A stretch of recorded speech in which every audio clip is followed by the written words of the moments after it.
We are with Representative Cindy Ryu from the 32nd District. So this is it. This is the last stretch of session, and you're going to be on the floor from now until the end pretty much every day. But I wanted to touch base and ask you about two specific things.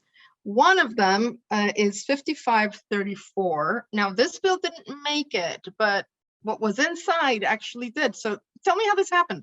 So Senate Bill 5534 is about verifiable credentials. And so the desire was that some of the state agencies would be using verifiable credentials, which is a 21st century way of using technology to make agencies more efficient and perhaps even more secure. And it went through the Senate with flying colors. It went through state government committee with almost no opposition. And then it came to appropriations. And when we have those very brief comment periods or testimonies, ACLU and others alerted us about privacy and other concerns. And so as soon as I had heard those, I had to think fast.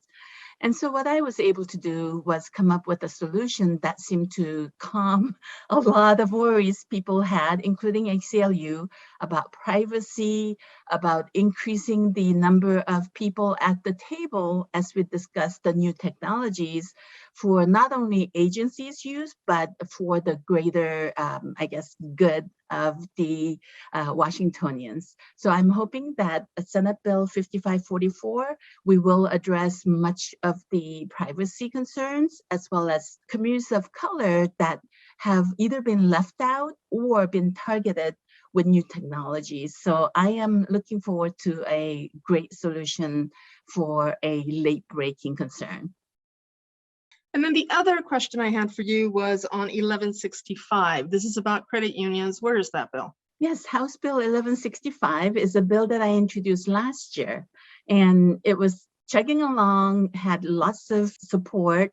And then there was one tiny little part of it that the banks, the community banks and the Wall Street banks had concerned about, because besides all the good things that it did, which meaning the credit unions as a nonprofits being able to have people be banked as much as possible, able to access savings, as well as, of course, having access to credit, they needed ability to invest in technology.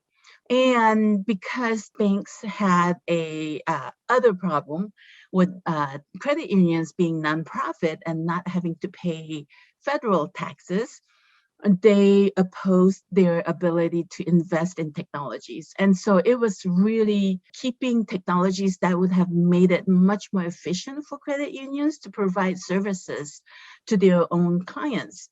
And so initially the bill proposed up to a 50% of their assets being invested in these technologies.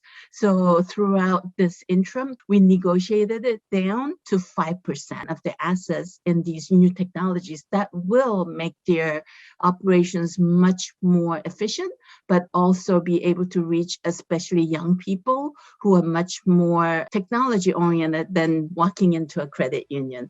So I am really happy to report that the Senate has also passed the bill, House Bill 1165, so it will be signed into law soon.